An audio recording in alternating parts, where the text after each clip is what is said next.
Hello everyone, আশা কৰোঁ সব ভালে আছে। So welcome to a new video. So আমি এটা ক্লাস 12 ৰ ভিডিও সিৰিজ আৰম্ভ কৰিছিলো আৰু সেই ভিডিও সিৰিজত যোনটো আমাৰ chapter 1 that is electric charges and field. So সেই চেপ্টাৰটো এটো হৈছে আমাৰ লেকচাৰ নম্বৰ 6. Okay, এই যোনটো আমাৰ চেপ্টাৰ মানে এই যোনটো আমাৰ লেকচাৰ ইয়াত আমি আজি ডিসকাস কৰিম এটা ইম্পৰ্টেন্ট টপিক যাৰ নামটো হৈছে পাৰমিটিভিটি বা যাক আমি ডাইইলেক্ট্ৰিক কনস্ট্যান্ট বুলিও কওঁ। So ইয়াতে এটা কথা মন কৰিবা দেই, ডাইইলেক্ট্ৰিক এটা মানে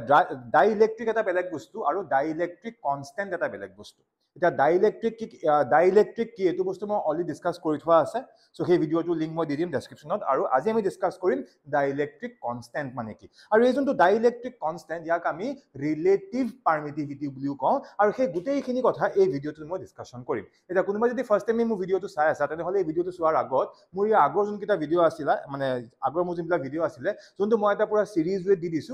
starting from lecture 1 to lecture number 5 ইয়াৰ আগৰ যোনটো ভিডিও তাৰ গোটেইকিটা ভিডিওৰ যোনটো লিংক হেতু মোৰ যোনটো ডেসক্ৰিপশন বক্স তাত তোমালোকে পাই যাবা আৰু এই গোটেই ভিডিও কিটাৰ যোনটো পিডিএফ সেই পিডিএফ টো মোৰ যোনটো WhatsApp যোনটো গ্ৰুপ আছে সেই গ্ৰুপত মই দি থোৱা আছে তাত তোমালোকে পাই যাবা আৰু যদি কোনোবা ষ্টুডেন্ট যদি নতুনকৈ যদি এড হৈছা তেনেহলে মোক তোমালোকে সেই গ্ৰুপটোৰ পৰা পাৰ্সোনালি মেসেজ কৰিবা তেতিয়া মই এই গোটেইকিটা মোৰ ভিডিও সিৰিজৰ গোটেই পিডিএফ খিনি মই তোমালোকক দি দিম আৰু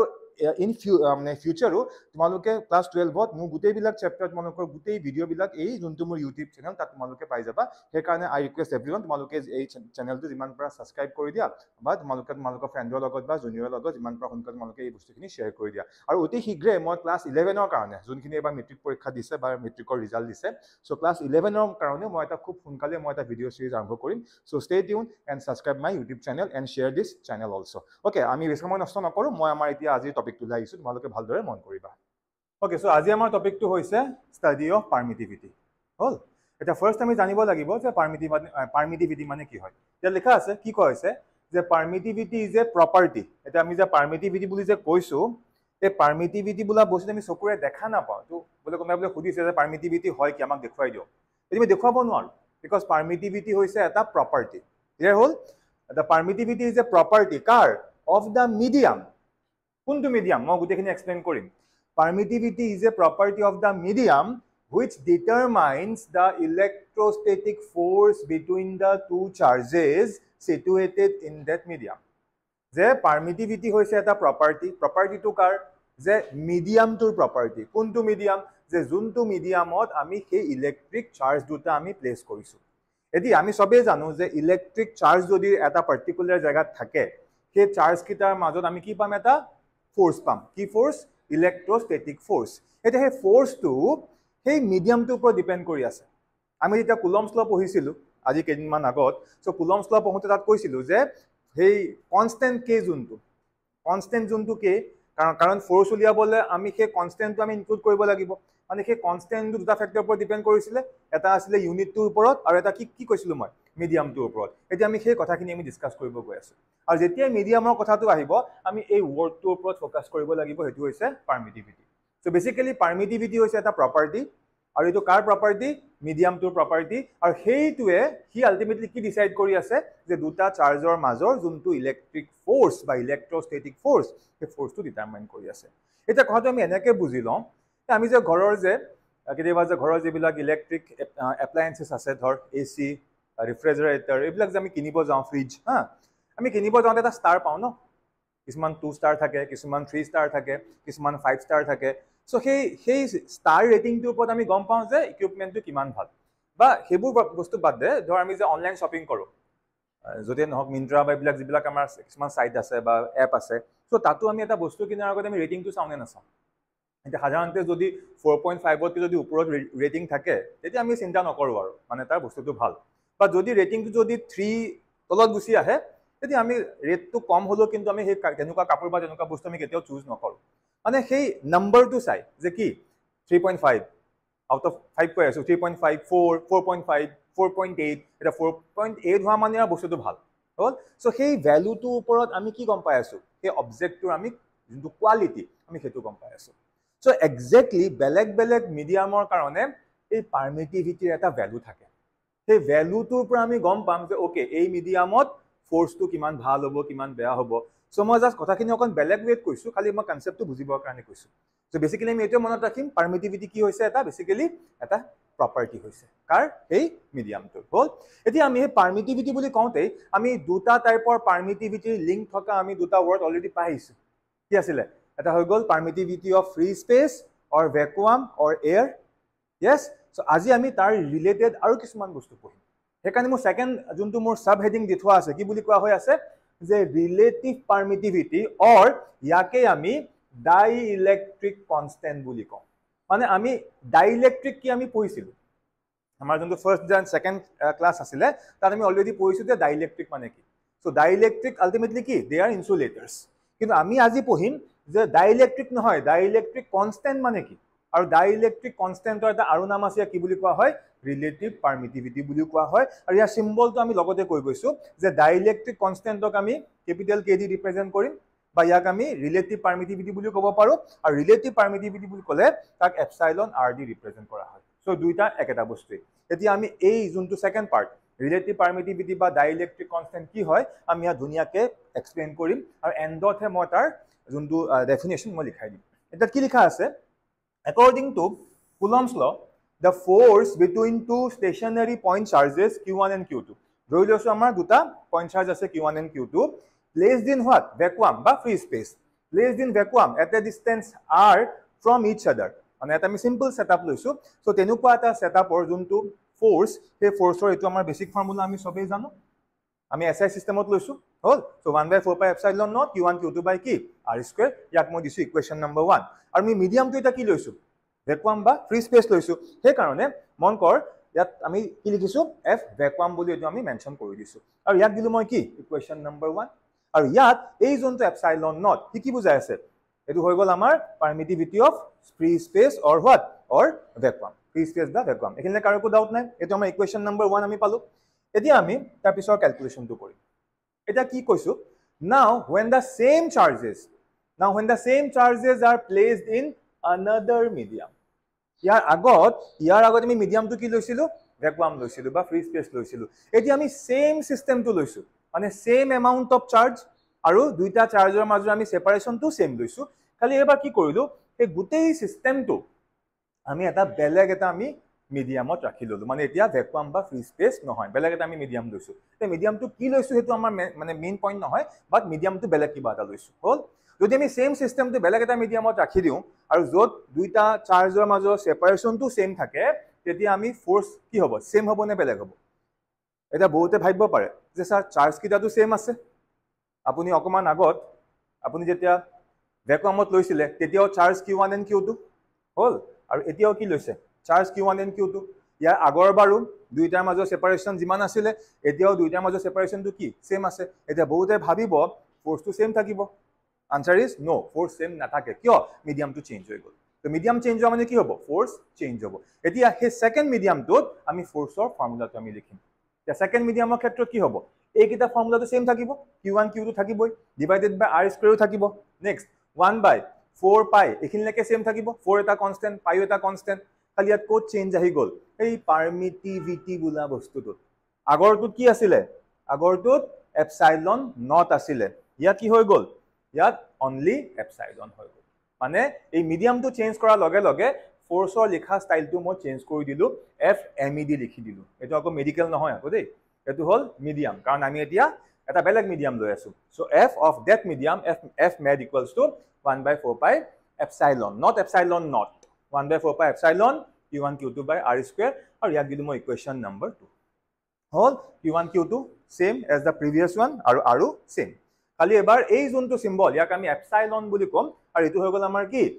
absolute permittivity of the medium মানে আমি যোনটো মিডিয়ামত এতিয়া কাম কৰি আছো সেই মিডিয়ামটোৰ যোনটো absolute permittivity তাক আমি এপসাইলন বুলি কম ক্লিয়াৰ হৈছে সো আমি দুটা ইকুৱেশ্যন পাই আছো হল এতিয়া আমি কি কৰিম ইয়াৰ পাছত এতিয়া আমি ইকুৱেশ্যন 1 ডিভাইডেড বাই আমি ইকুৱেশ্যন 2 কৰিম ইকুৱেশ্যন 1 ডিভাইডেড বাই আমি ইকুৱেশ্যন 2 অলৰেডি দুটা বস্তু পাই থোৱা আছে যদি আমি এতিয়া কৰো কেনেকৈ লিখিব পাৰিম f vac divided by কি f medium will be equals to অকমান দীঘলকৈ কৰি দিও ওপৰত f ভেক্টৰ ফৰ্মুলা আহিব কি হ'ব 1/4 pi epsilon naught q1 q2 by কি r² তলত কি আহিব 1/4 pi epsilon এফালে q1 q2 by কি r² so ultimately ইয়াত maximum term cancel যাব So এফালে q1 এটো q1 cancel q2 cancel r square cancel 4 pi সব cancel গৈ ফাইনালি কি হ'ব এটো আছিল তলত উল্টা হৈ গৈ কি হ'বগে epsilon by epsilon naught মানে আমি ইয়াৰ পৰা কি পালো আমি এটা ৰিলেশন পালো কি যে f vacuum by কি f medium কৰিলে আমি এটা ৰেশিও পাম ৰেশিওটো কি হৈ গল epsilon by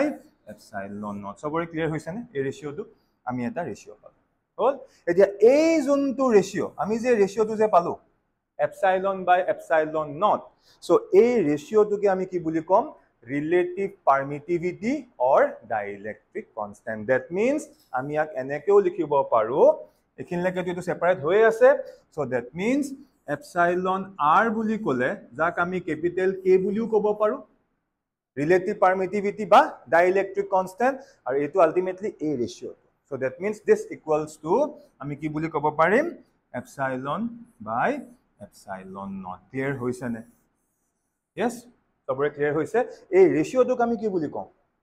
dielectric constant বা relative permittivity ক্লিয়াৰ হৈছে ইয়াক মই ধুনিয়াকৈ এটো বস্তু কৈ দেখালো এতিয়া কেতিয়াবা 1 মাৰ্কৰ কাৰণে আহিব পাৰে যে ইয়াৰ ডেফিনিশনটো যে ডিফাইন dielectric constant বা ডিফাইন কি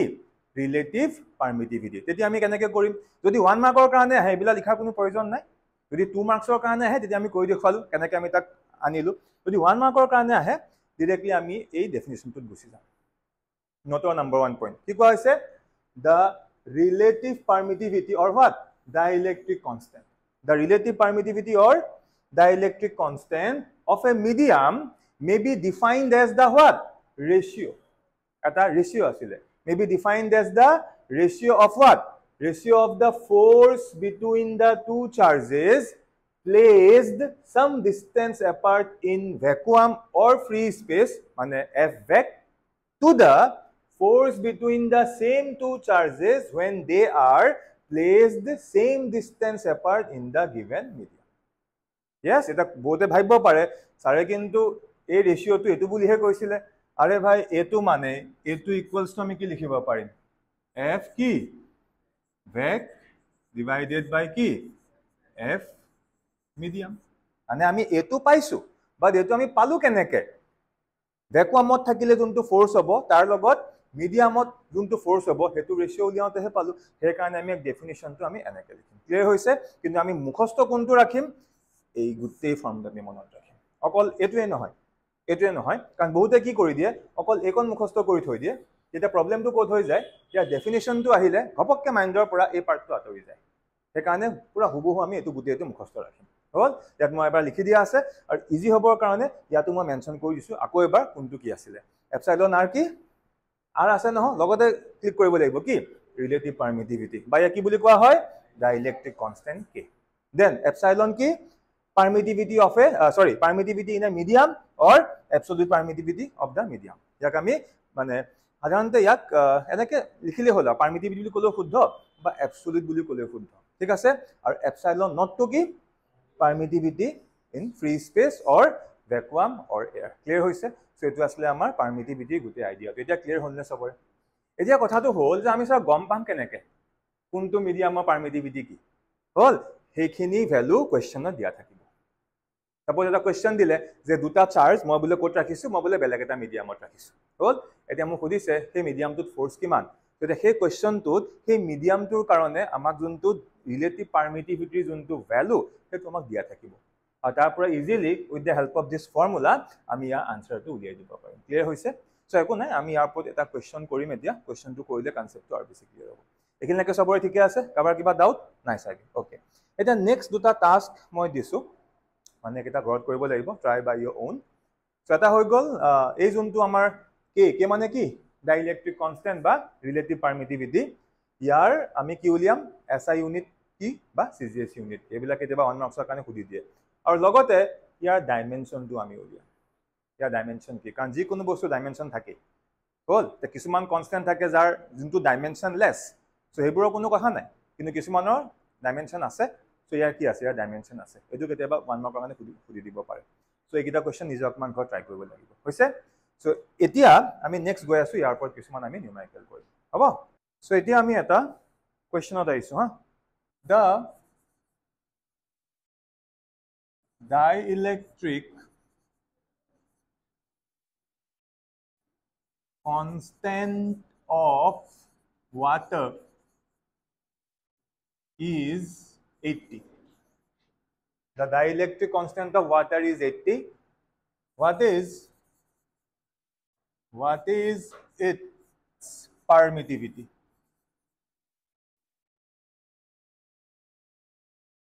What is its permittivity? Simple question. Try. Paribo sobi. Given. So amak dielectric constant. Jak ami capital K diu represent koribo paro. Baki dielectric constant mane ki? Relative permittivity e epsilon r. So eto amak ki dia ase? 80 বুলি কৈ দিছে এতিয়া আমাক উলিয়াব দিছে কি permittivity দা বহুতৰ confusion লাগিব যে এপসাইলন r দিয়া হৈ আছে আমি তিনটা বস্তু পাইছিলো এপসাইলন r পাইছিলো যাক আমি ক্যাপিটাল k বুলিও ক'ব পাৰো আমি অকল এপসাইলন পাইছিলো আৰু কি পাইছিলো এপসাইলন নট পাইছিলো হয় নে নহয় এতিয়া ইয়াত আমাক কৈ দিলে যে আমাক পারমিটিভিটি উলিয়াব দিছে মানে আমাক এই তিনটা ভিতৰত এটো তো আমাক দিয়া হৈ আছে এটা উলিয়াব দিছে কোনটো এইটো উলিয়াব দিছে কাৰণ এপসাইলন নট মানে কি permittivity of free space or vacuum or air আৰু তাৰ এটা স্ট্যান্ডাৰ্ড ভ্যালু আছে আমি হেতু মুখস্থ ৰাখিব লাগিব এটো কোৱেশ্চন কেতিয়াও দি নিদিয়ে 8.85 ইনটু আছিল ন এটা ওকে এতিয়া আমি কি কৰিম এটো আমি ললো তাৰ পিছত আমি লগতে লিখিম এন্ড এটা ভ্যালু আমি সবে জানো কি এপসাইলন নটৰ ভ্যালু কিমান আছিল 8.854 ইনটু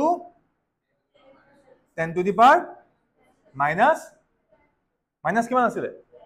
minus 12 ইয়াৰ ইউনিট টু আছে মই এটা লিখা নাই কে তোমালোকে লিখি দিবা হল এটা আমাক গেটা ভ্যালু দিয়া হৈ আছে মানে আমি গম পাই গলো আমি কি উলিয়াম এপসাইলন এটা আমি ফৰ্মুলাটো কি পাইছিলো উই নো এবিলাক আৰু মই এতিয়া কৰি দেখুৱাইছো ডাইৰেক্ট কৰিবা উই নো ফৰ্মুলা কি আছিল epsilon r will be equals to কি epsilon by what epsilon not so that means আমি এটো ক্ৰস মাল্টিপ্লাই কৰিলে epsilon will be equals to কি হৈ যাব এপসাইলন নট into কি এপসাইলন r এতিয়া এপসাইলন নটৰ জায়গাত ফৰ্মুলা আছে মানে ভ্যালু আছে 8.854 into 10 to the power minus 12 into epsilon r কিমান 80 সো এটো ক্যালকুলেট কৰিলে আমি আনসাৰটো পাই যাম কিমান আহিব 70.832 10 to minus 12 নে 11 10 to minus 11 তো কৰি চাবা মানে মই ইয়াত এবিলাক কৰি চোৱা নাই কাৰণ এবিলাক মই তোমালোকলৈ এৰিছো খালি মই জাস্ট কেনেকৈ কৰিম এটো মই দেখুৱাই দিছো একদম সিম্পল কোৱেশ্চন ক্লিয়াৰ হ'ল এতিয়া মানে কনফিউজন যদি আসলে দূৰ হ'ল যে এপসাইলন r কি এপসাইলন নট কি আৰু অকল এপসাইলন কি বা আমি এটা মিডিয়ামৰ কেনেকৈ বস্তুবিলাক আমি কৰিব পাৰো এটা কোৱেশ্চন আমি কৰিলো হৈছে ফৰ্মুলাটো এটো ফাইন